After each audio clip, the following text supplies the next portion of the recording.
БСП в обхвата на работа покрива целият периметър на лявото пространство.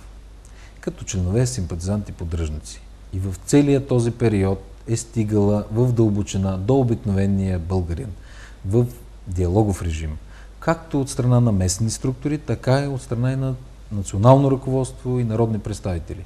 Доказателство за това е примерно кампанията за предизвикване на референдум за АЕЦ Белене. Когато има воля, може да бъде променена методологията и в същото време прогнозата на предишното управление за повишаване на цената на електрическа енергия не се оправда, а напротив, намали се цената за битовите потребители с 5%. Според мен, тук ясно пролича заявката на Българската социалистическа партия и на правителството, изпълнителната власт, за грижа за хората.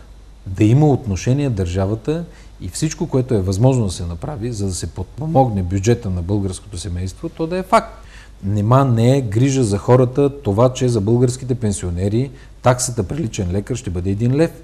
Разликата ще бъде дотирана от държавния бюджет. Потребителската такса.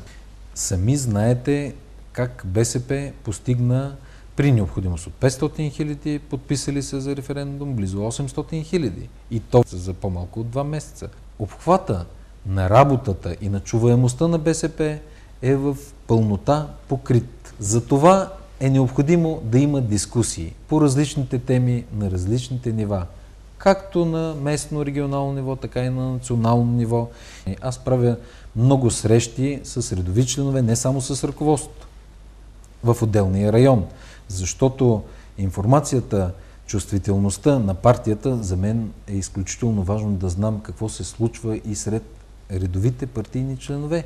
Тези, които ние ангажираме за избори и тези, които ангажираме и за разяснителната кампания очи в очи с хората.